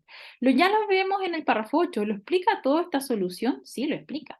Claro, entonces de alguna forma estamos viendo la explicación a este crimen acontecido y por lo tanto llegamos a la C. No voy a ahondar acá en las otras porque fíjense que la alternativa A, por ejemplo, planificación y preparación de un crimen, no, porque no vemos, digamos, la perspectiva de quienes lo perpetraron, sino que más bien de de aquel que está investigándolo. Por lo tanto, está dando una explicación, digamos, a todos los acontecimientos. Bien, la descripción de los motivos detrás de un crimen, no vemos los motivos, sabemos que esta gente parece que está un poco interesada, ¿cierto?, en cobrar justicia a partir de la resolución de un juicio, donde Ratchet había salido, digamos, acusado, ¿cierto?, pero había escapado, entonces parece que ellos toman la justicia por sus propias manos, necesariamente entonces no nos están hablando de los motivos, no es lo central, ni tampoco la descripción del momento de un crimen. Sabemos que esto es a posterior, es la recogida de Poirot y de quien supuestamente es el culpable. Nos vamos con la 35, que dice, ¿cómo murió el personaje de Ratchet? ¿Cómo murió? Una pregunta directa, algo que debe estar dicho. Entonces nos concentramos en la figura de este personaje, Ratchet. ¿Qué dice acá? Entonces que él, acá en el párrafo 5, Ratchet fue apuñalado 12 veces. El detalle que siempre me preocupó, la extraordinaria influencia de viajeros. Es decir, claro, fue apuñalado, por lo tanto está dicho. No hay mucho que comentar acá, pues nunca se habla de balas, de veneno, ni mucho menos que fue ahorcado. Vamos con la 36. ¿Qué se desprende del quinto párrafo? Ahí es siempre importante que tú leas desde la primera a la última línea, ¿ya? Para llegar a una información que no está dicha, pero que se puede derivar. En este caso, vamos a ir viendo que el tren no debería haber estado tan lleno como estaba. Fíjense que de inmediato llega la correcta. Claro, si tú te fijas en la última línea del párrafo 5, decía lo siguiente: el detalle que siempre me preocupó, la extraordinaria afluencia de viajeros en el coche Estambul-Calais, en una época tan introspectiva del año, quedaba explicado. Claro, ¿por qué? Me está entonces comentando que en esa época, ¿cierto? No es normal, no es una época afluida de gente, pero que sí estamos viendo que estaba, un detalle que le preocupa al detective Poirot, ¿cierto? Esta extraordinaria afluencia de viajeros, ¿ya?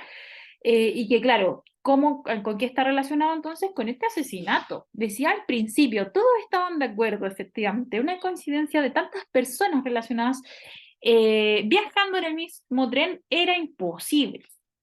Por lo tanto, claro, se desprende que el tren no debería haber estado tan lleno como estaba, y eso fue, digamos, un punto inicial para que ahí nuestra detectiva se diera cuenta, digamos, de quién o quiénes eran los culpables. Vamos con la B, que todos los pasajeros del tren estaban de acuerdo, eso está explicitado, ¿ya? Todos estaban de acuerdo, lo dice, no es entonces una inferencia. Que un jurado había condenado a Ratchet, ay, perdón, ahí sí. De acuerdo al quinto párrafo, no podemos decirlo, ¿cierto? No lo podemos decir, pues eso creo que está mencionado en otro. Todo lo que dice acá, dice, recuerdo una observación del coronel acerca del juicio por jurados. Un jurado se compone de 12 personas, había 12 viajeros, ¿ya? Necesariamente entonces, que un jurado había condenado a Ratchet, no vamos a determinar. Y la pregunta o alternativa B, que Ratchet era prófugo de la justicia.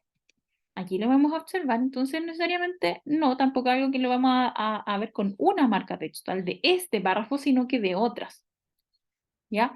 En ese sentido, acá siempre es bueno localizarse en el párrafo para ir viendo de qué está hablando. En este caso se concentra más bien en los viajeros, ¿cierto? Como estaban todos coludidos, estaban de acuerdo.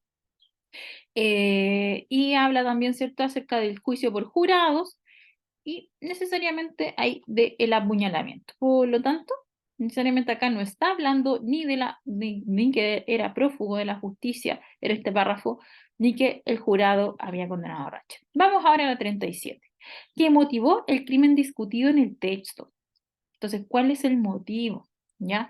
Vamos a llegar entonces que estas 12 personas, claro, ya lo veíamos un poco en el párrafo 5, ¿cierto? Estaban todos de acuerdo, efectivamente una coincidencia de tantas personas relacionadas con el caso Armstrong viajando en el mismo tren. En este sentido, estas personas, ¿cierto? Lo que hacen, sabemos que ellas son las asesinas, hay un sentido de justicia no servida, ¿ya? Eh, claro, vamos a ver entonces que esas personas ahí se coludieron, dijeron coartadas que calzaban totalmente con lo que decía el otro, y ahí entonces encontramos la idea, también el párrafo 6 recién, de que Ratchet había escapado de la justicia en Estados Unidos, no había duda de su culpabilidad, ¿cierto? Y que en el fondo, a partir de eso, ¿cierto? La gente tiene un sentido de justicia no servida y termina por tomar la justicia por sus manos. Nos vamos a la 38. ¿Qué dificultad encontró el detective para llegar a la solución del caso? Está explicitado, es una pregunta directa, y tú esto de la dificultad la ibas a encontrar, digamos, en el párrafo, lo voy a decir al tiro. Claro, el 4 dice, me llamó la atención particularmente la extraordinaria dificultad de probar algo contra cualquiera de los viajeros del tren. Y la curiosa coincidencia de que cada declaración proporcionaba la coartada de uno determinado. Por lo tanto, vamos a llegar que la dificultad tenía que ver con que era difícil probar algo contra algún pasajero en concreto del tren, tal como lo dice ese párrafo. Por lo tanto, llegamos a la C. Acá descarte, las cartas amenazadoras eran falsas, no es una dificultad. Sí vamos a ver que era parte, digamos, de este complot de las personas, pero no es lo que menciona él. B, todos parecían tener motivos para odiar a Ratchet, no, necesariamente no se habla de odio hacia él, sino que más bien es un sentido de justicia no servida, y ellos deciden actuar. D, el arma homicida no había sido encontrada, tampoco, no es algo que se mencione. Vamos con la 39. ¿Quién era el hombre bajo y moreno de voz afeminada? Ahí nos vamos a retrotraer al último párrafo, ¿cierto? Cuando nos habla de la serie de, digamos, argumentos o de pruebas falsas que fueron presentando ahí las 12 personas puestas a declarar. Como decía acá, entonces, la naturaleza de las heridas, cada una, infligidas cada una por una persona diferente. Las falsas cartas amenazadoras, falsas, puesto que eran irreales, solamente para ser presentadas como pruebas. La historia de Harman, la descripción del mítico hombre bajo y moreno con voz afeminada, descripción conveniente, puesto que tenía el mérito de no acosar a ninguno de los verdaderos encargados del coche cama y podía aplicarse igualmente a un hombre que a una mujer. Todo eso era mentira. Entonces, vamos a ver que dentro de estas mentiras o estas falsas pruebas que se presentaron, íbamos a tener esa voz, ¿cierto? ¿Quién era el hombre bajo y moreno de voz afeminada? Entonces, vamos a decir que era un invento creado por los asesinos como coartada. En este caso llegamos a la alternativa B. No era un temido enemigo de Ratchet, no era un enemigo, no tenemos dónde sacarlo. Pasajero que se había bajado del tren, tampoco, ni tampoco uno de los pasajeros disfrazados. Vamos entonces a llegar a la B. Nos pasamos a la 40. Vamos a ver entonces la actitud que asume Poirot en el texto, nuestro investigador. Vamos a ver, crítico, ya que deja claro que no prueba moralmente el asesinato. Necesariamente no vamos a decir que tomó una postura crítica, ya más bien nos va contando, nos va relatando cuáles fueron las pruebas, quiénes estaban involucrados, cómo se procedió, entre otras cosas. Admirativa, no, no se muestra una admiración. Autocomplaciente, no. Sí vamos entonces a decir que simplemente nos va exponiendo, ya que explica cómo llega a la solución del crimen. Y por último lugar, ya teniendo en consideración todo lo que leímos, esto es muy fácil, ¿quién mató a Ratchet? Lo vamos a ver, ¿cierto? Los pasajeros del tren. Las 12 puñaladas que le concedieron corresponden entonces a los 12 pasajeros que tramaron, se coludieron para finalmente decir, ¿cierto? Dar diversas coartadas que calzaban y en el fondo querían desvirtuar ahí, digamos, el llegar al culpable que iban a ser ellos mismos. Por lo tanto, llegamos a la alternativa A. Con esto, entonces, nos pasaremos ahora a la lectura número A 6. continuación vamos a revisar la lectura número 6, preguntas 42 a 49. Corresponde al capítulo número 1 del libro Metáforas de la vida cotidiana, escrito por George Lakoff y Mark Johnson, publicado en el año 86, un clásico para los estudiosos de la psicología y del lenguaje. Primera pregunta. ¿Por qué los autores sugieren que la metáfora es relevante en la vida cotidiana? Esta respuesta podemos encontrarla tanto en el primer párrafo como en la conclusión. Aquí explícito. La metáfora, para nosotros, la conclusión de este libro y de este capítulo, es que la metáfora impregna la vida cotidiana, no solo en el lenguaje, sino también en el pensamiento y en la acción. Entonces, ¿la metáfora es una cuestión de lenguaje culto? No. La metáfora influye en la percepción, el pensamiento y la acción, por ahí va. El lenguaje está relacionado con el sistema conceptual humano. Esta se parece mucho, pero nos decía en ese párrafo que no es solo con el sistema conceptual, sino que además con otros elementos. La metáfora es exclusivamente poética, es lo mismo que la A, se remite solo al lenguaje culto o solo al poético y está diciendo que no, que en realidad la metáfora es un elemento transversal a nuestra forma de vida, a nuestro lenguaje, a nuestro pensamiento y a la forma en la que actuamos, inclusive. Pregunta número 43. ¿Cómo se describe la diferencia entre la cultura que utiliza la metáfora bélica y una que utiliza la metáfora de la danza para referirse a una discusión? Esto está aquí en esta parte.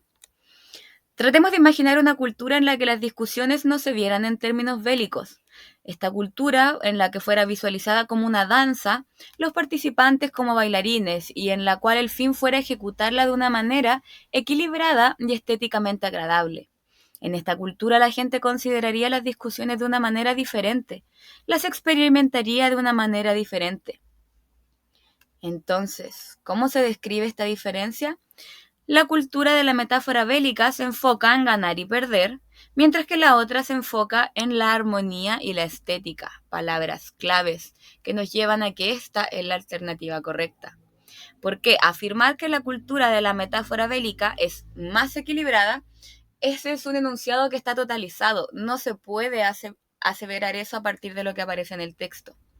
Ambas culturas tienen discusiones muy similares, tampoco es esa la idea, de hecho lo contrario, se está intentando plantear que serían dos formas diferentes de ver la acción de discutir verbalmente con otra persona. La cultura de la metáfora de la danza no comprende las discusiones, también sería mal interpretar lo que se está señalando en ese párrafo.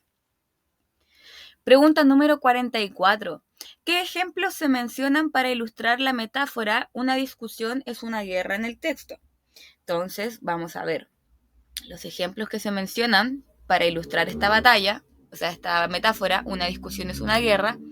Tus afirmaciones son indefendibles. Atacó todos los puntos débiles de mi argumento, sus críticas dieron en el blanco, destruí su argumento, nunca le he vencido en una discusión. ¿No estás de acuerdo? Vale, dispara. Si usas esa estrategia, te aniquilará. Entonces tenemos que lograr sintetizar, encontrar la idea principal de qué es lo que significan estos ejemplos, estas metáforas dentro del texto. Ejemplo de cómo las discusiones pueden llevar a la violencia física, no tiene nada que ver eso, el tema central, con la idea de una discusión es una guerra. Ejemplos de cómo las discusiones son siempre negativas, tampoco se está calificando de positivo o negativo la acción de discutir en el texto, no se está haciendo un juicio de valor sobre ello, sino que se está describiendo cómo verbalmente se habla de las metáforas, o sea, de las peleas en el lenguaje. Ejemplos de como algunas expresiones verbales, por aquí recién aparece algo que nos sirve, implican una batalla. Por ahí podría ser. Ejemplo de cómo las discusiones son como una danza. Ahí ya mezclo peras con manzana, mezclo información de un párrafo y de otro, ese distractor está malo. Entonces la correcta vendría a ser la C, ejemplo de cómo algunas expresiones implican una batalla. ¿Qué otra metáfora sería adecuada para interpretar la expresión los precios están subiendo? Aquí una pregunta de interpretación, de aplicación prácticamente. El dinero es autónomo, los precios están subiendo. Aquí la palabra clave es subir. Entonces, subir, ¿tiene que ver con autonomía? No. La economía se mueve, podría ser, tiene como harto sentido, harta relación entre subir y movimiento. Las personas no se mueven. La verdad es que aquí no está enfocado en las personas, sino que se está hablando de los precios. Hay una personificación, de hecho, si se fijan. Los precios en general no son animados, son las personas las que subimos los precios, pero aquí a los precios se les dio agencia, por algo.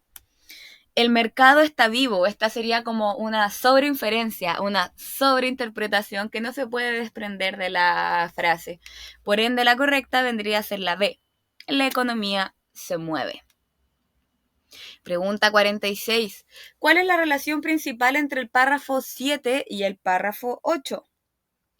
Vamos a ver. En el párrafo 7 nos están dando ejemplos de cómo utilizamos las expresiones metafóricas relacionadas con una discusión en una guerra.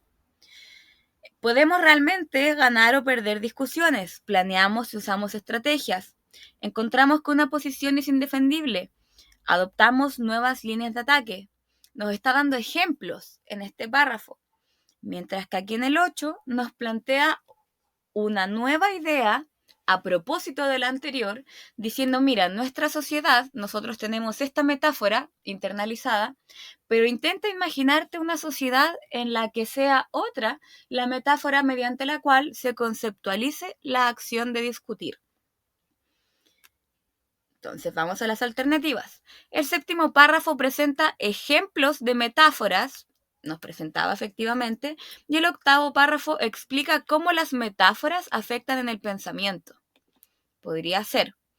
El séptimo párrafo critica la falta de creatividad en el lenguaje. La verdad es que no, eso no es, podríamos descartarlo al tiro.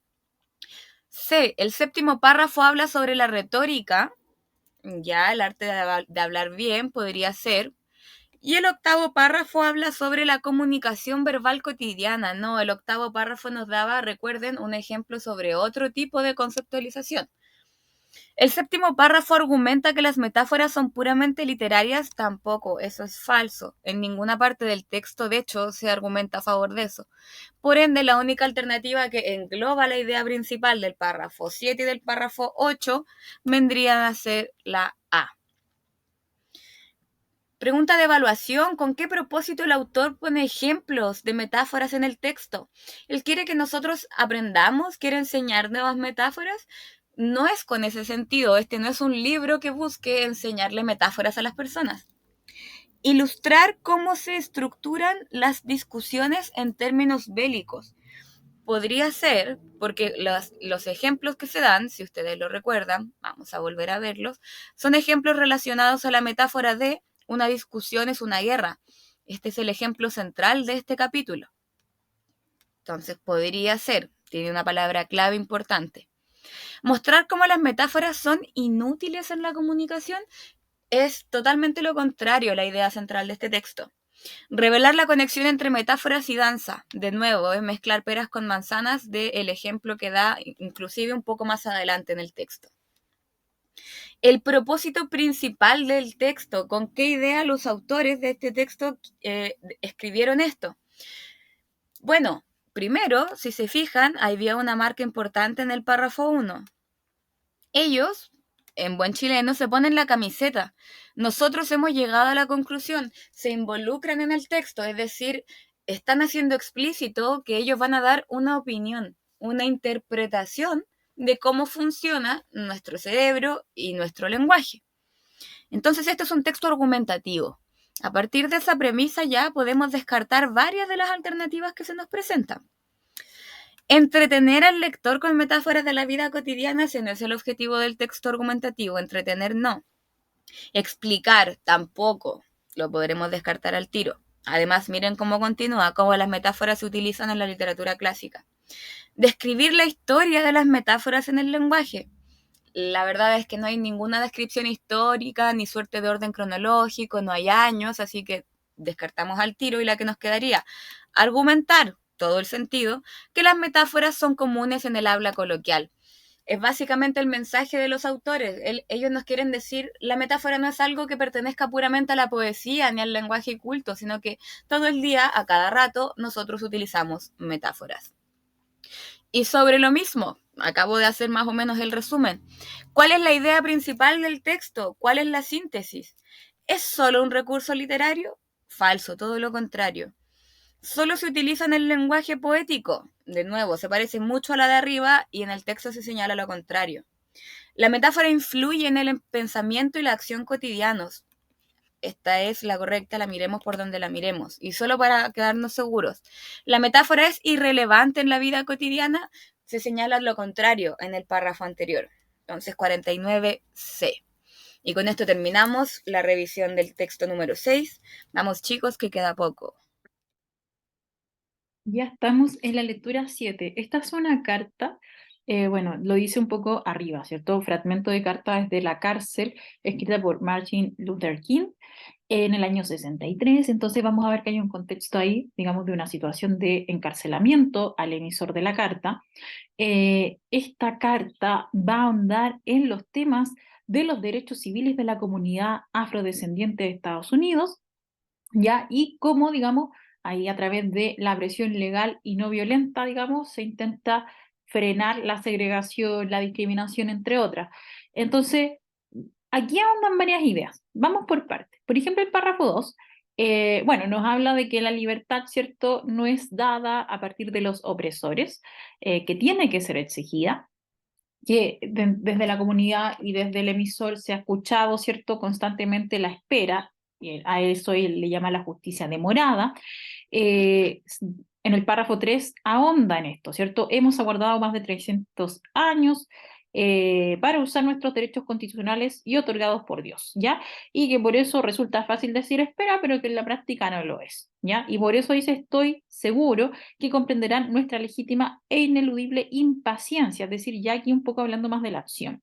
Y a partir de eso, entonces, habla de la decisión de quebrantar las leyes si es preciso. Ahí va a hacer una distinción entre las leyes buenas o justas y las leyes injustas. Entonces dice nuestra desobediencia consciente de las leyes. Entonces, ¿cómo pueden ustedes defender la desobediencia de unas leyes y el acatamiento de otras? Claro, porque ahí en ese contexto vemos que en el párrafo 4 se hablaba de que había salido una ley que, digamos, hacía que o declaraba ilegal la segregación de la escuela. Entonces, él dice que, claro, celebra eso, pero vamos a ver que también existen leyes injustas, ¿ya? Ahí lo plantea. Y lo que dice, se tiene la responsabilidad moral de desobedecer normas injustas. Una ley injusta no es tal ley. Y en el párrafo 5 sigue con esto, ¿cierto? Una ley justa es un mandato formulado por el hombre que cuadra con la ley moral, ¿ya? Mientras que la injusta es una norma en conflicto con la ley moral. Por lo tanto, dice que todos los mandatos legales segregacionistas son injustos. Vamos a ver entonces ahí las consecuencias que trae esto de la segregación, diciendo que deformaba el alma, perjudica la personalidad, ¿ya? Y le da falsa sensación de superioridad a los otros. Con eso vamos a trabajar entonces la primera pregunta. Dice, de acuerdo al texto, ¿de qué forma se alcanzarían los derechos civiles? Una pregunta directa, una pregunta que yo puedo responder sin interpretar, sino que más bien localizando. Entonces, ¿cómo alcanzaríamos los derechos civiles? Lo vamos a ver acá.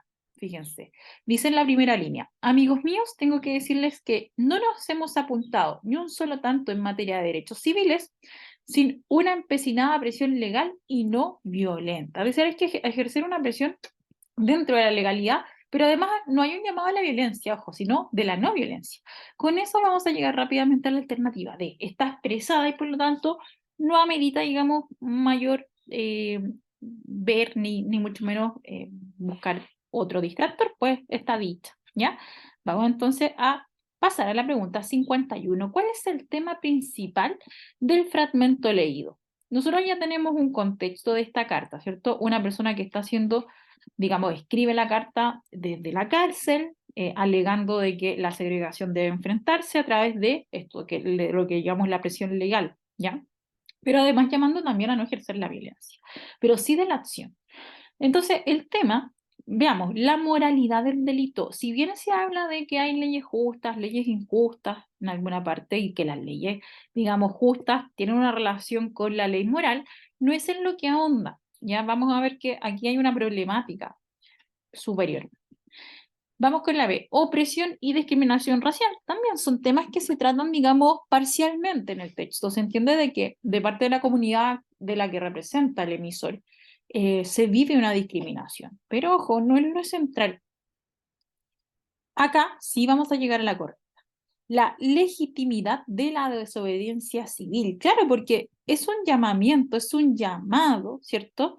Fíjense, cuando dice acá, una ley injusta es una norma por la que un grupo numéricamente superior o más fuerte obliga a obedecer una minoría, pero sin que se rija para él. Y por lo tanto, vamos a ver que bajo ningún concepto él defiende la desobediencia en el desafío a la ley, ¿ya? Sino que el que quebrante una ley injusta tiene que hacerlo abiertamente. Claro, él dice, si es que existen leyes injustas, hay que hacer algo, ¿ya? Hay entonces que, como decía la primera parte, hacer una presión legal y no violenta. Por lo tanto, hay una legitimidad, digamos, ¿cierto? Cuando acá él dice, se diferencia leyes justas de leyes injustas, diciendo que simplemente las leyes injustas, ¿cierto? Deben desobedecerse. Eso es lo que dice. Recuerden acá el párrafo 4, ¿cierto?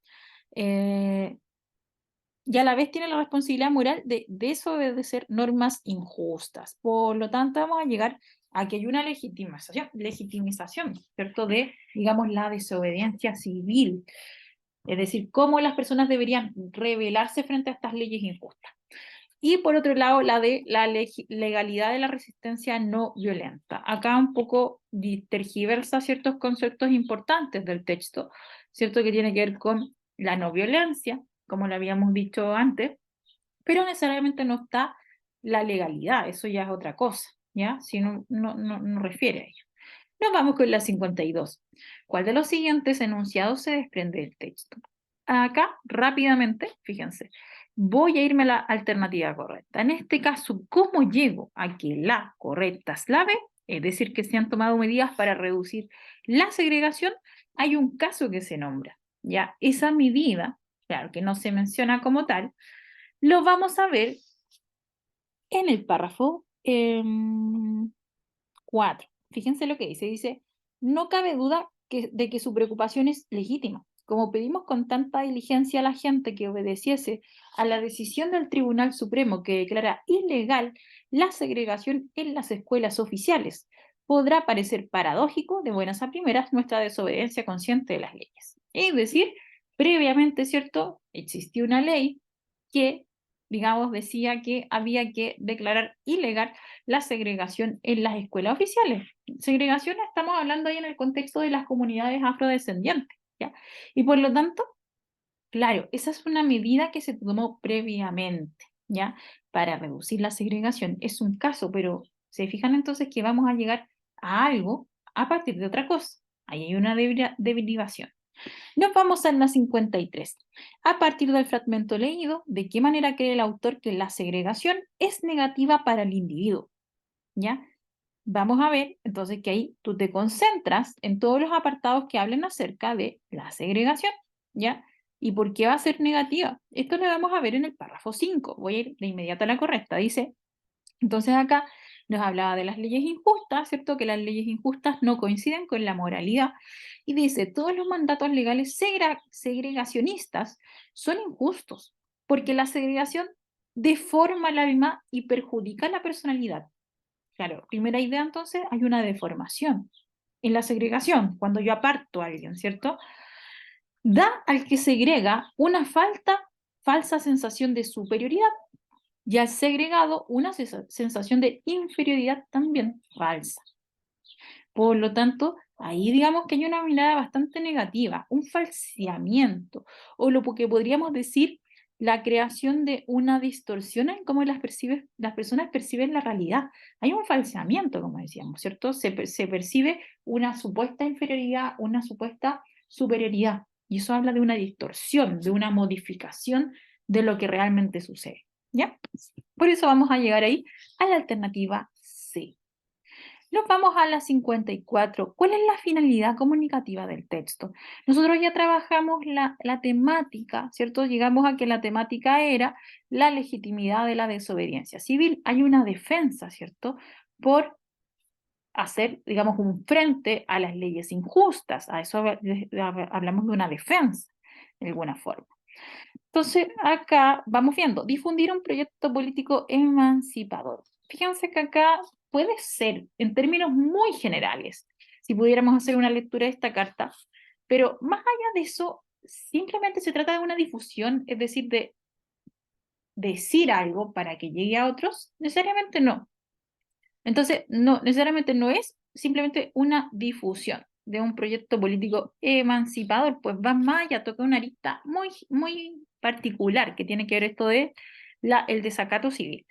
B, denunciar un problema social que envuelve a las minorías. Nuevamente acá necesariamente no es una denuncia como tal, ¿ya? Sino que está hablando aquí de cierta legitimidad de esto de desacatar las leyes injustas, ¿ya?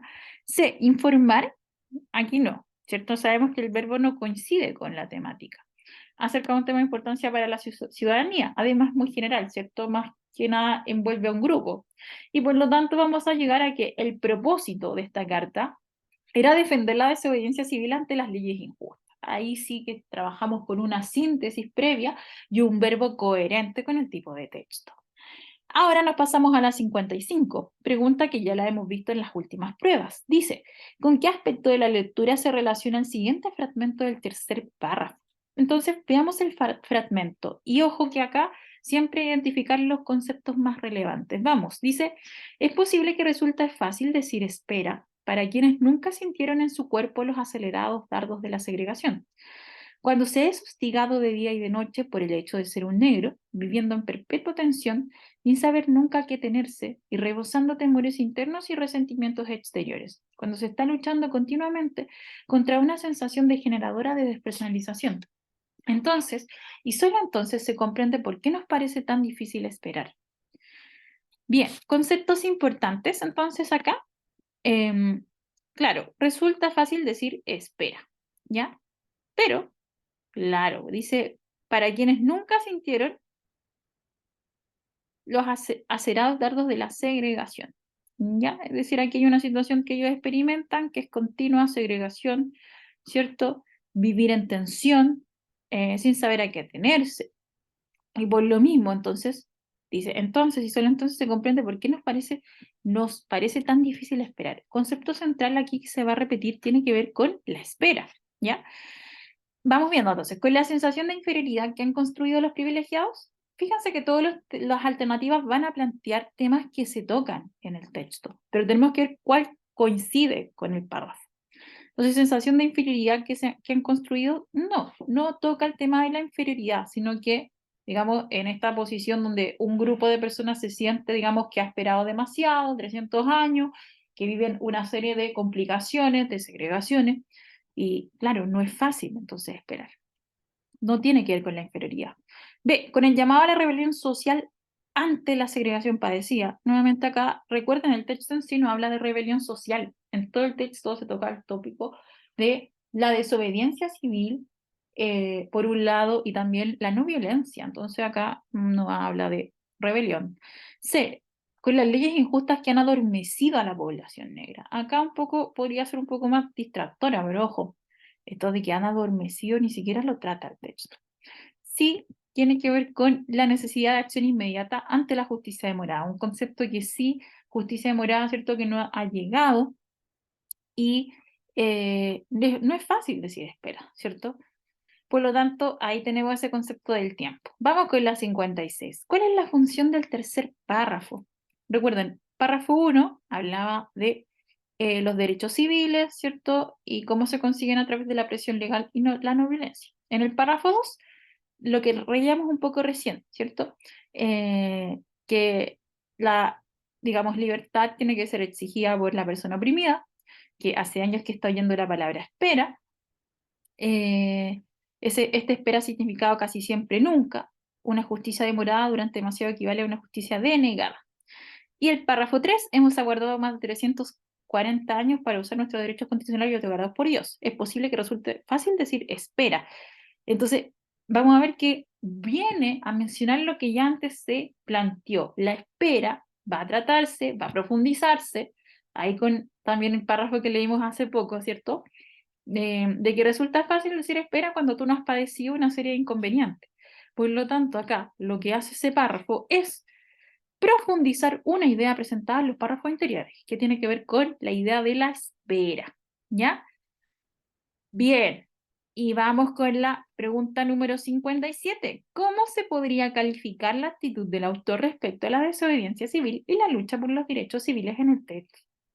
Ahí vemos que entonces él en carne propia, ya en la cárcel nos habla, nos hace un llamado, ¿cierto? O le hace un llamado a la comunidad o a aquellos que recepten la carta, de la necesidad de desobedecer esas leyes, ¿cierto? Esas leyes injustas que no se condicen con la moralidad y que por lo tanto hay que hacerle un frente. En ese sentido, hay una actitud de compromiso, ¿cierto? Con la materia, con esto mismo que él padece, que es la segregación racial. Por otro lado, también vamos a ver que hay una, digamos, actitud apreciativa hacia la propia comunidad y, digamos, también a lo que pueden hacer, la factibilidad, ¿cierto? Que vamos a ver en el párrafo 8, ya cuando dice, el que quebrante una ley tiene que hacerlo abiertamente con amor y dispuesto a aceptar la consiguiente sanción, ¿ya?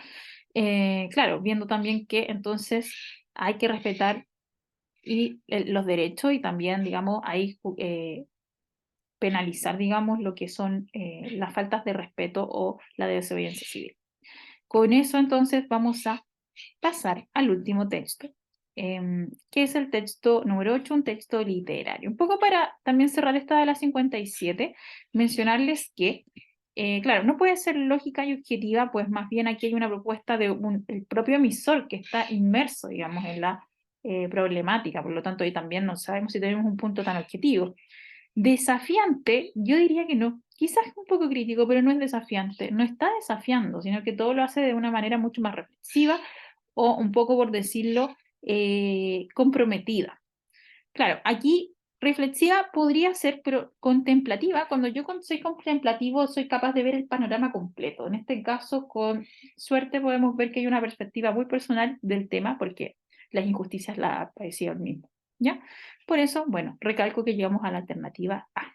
Con eso cerramos entonces este texto. Y con este terminamos, chiquillos, el último texto del último ensayo. Y más encima un texto nostálgico, un texto que a mí me da pena. Me tocó leerlo cuando era joven como ustedes y me la lloré toda. Espero que a ustedes igual les haya gustado. Llamado La Tregua, de Mario Benedetti. Este es un fragmento, el fragmento final. Lamento haberles arruinado el final, si es que alguien se lo quería leer, ya saben cómo termina. Pero bueno, era más entretenido el final que el principio. Pasemos a las preguntas. ¿Cuál es el tono predominante en el texto? Tendríamos que fijarnos en los adjetivos, en aquellas palabras que el narrador de este texto literario utiliza para describir el mundo que lo rodea. Habla del día de su muerte, dice que le importa poco desprenderse de la rutina. ¿Qué más nos dice este caballero? Nos dice que ya poco importa lo que recuerda de ella, dice que la necesita, que lo que importa en realidad es la ausencia de que ella ya no está. Básicamente este señor perdió la esperanza, entonces alegre y optimista se iría. Irónico y sarcástico tampoco pega mucho. Indiferente y desapegado no tiene mucha relevancia. En realidad este caballero está muy triste y está muy melancólico. Extraña mucho a la chiquilla. Pregunta de evaluación, nos están preguntando por el narrador, porque si se dieron cuenta, este texto literario tiene una particularidad, y es que está contada como un diario de vida. Entonces, ¿con qué finalidad el narrador decide contarnos su historia a modo de diario de vida? ¿Con qué finalidad él escribe en su libreta? Registrar sus pensamientos y sentimientos. Hace mucho sentido porque si se fijan a lo largo del texto, él siempre habla de cómo se va sintiendo, de cómo le afectan las cosas que le rodean. Mantener un registro de su trabajo en la oficina, inclusive habla de cómo se siente en la oficina, pero no nos habla mucho del quehacer oficinístico, así que podríamos descartarla. Dejar mensajes para Laura. Si bien esto es triste, es falso. Él no busca que Laura lea estos mensajes. De hecho, por lo mismo habla con tanta soltura de Laura. Hacer una lista de cosas hechas y por hacer. No, esto no es una lista, una agenda de organización. Claramente es un diario de vida, donde él registra aquellas cosas de su sentir más profundas.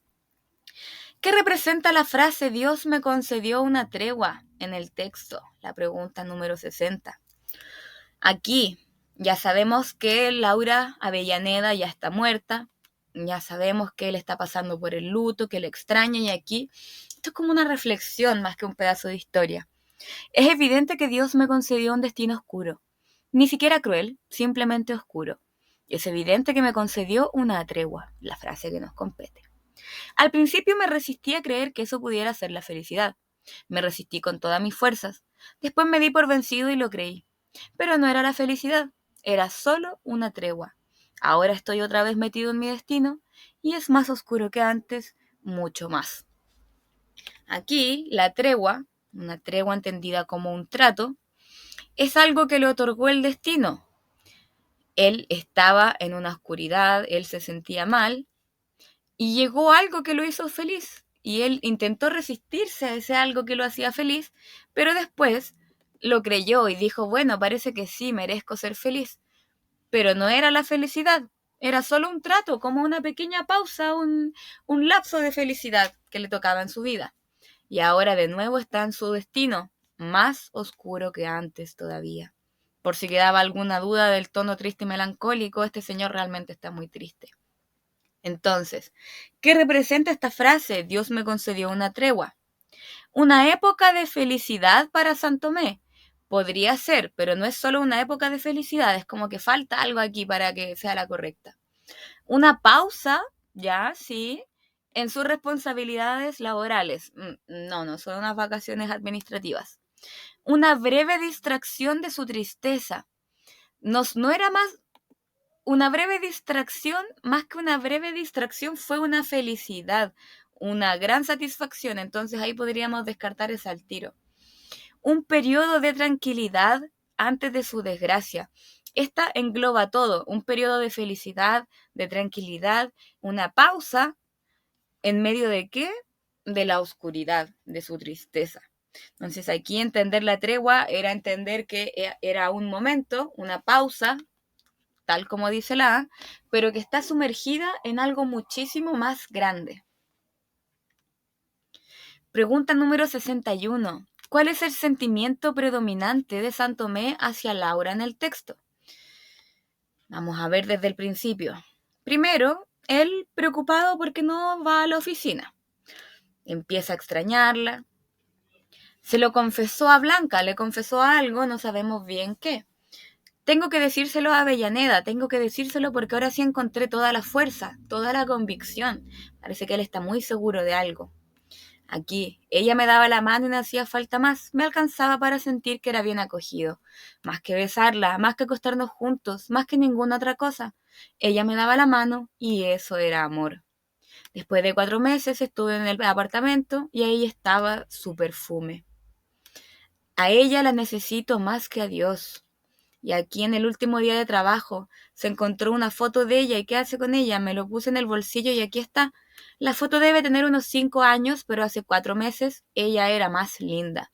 Entonces, si bien en un principio él estaba preocupado porque ella no iba a trabajo, incluso después de que ella está muerta, él sigue sintiendo un profundo amor por ella. Muy, muy triste.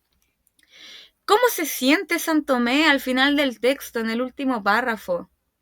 Aquí textual, me siento simplemente desgraciado. Se acabó la oficina y desde mañana hasta el día de mi muerte, el tiempo estará a mis órdenes. Después de tanta espera, esto es el ocio. ¿Qué haré con él? Entonces, ¿cómo se siente al final? ¿Feliz de sentirse desgraciado? No, eso era algo que se le dijo en otra parte del texto.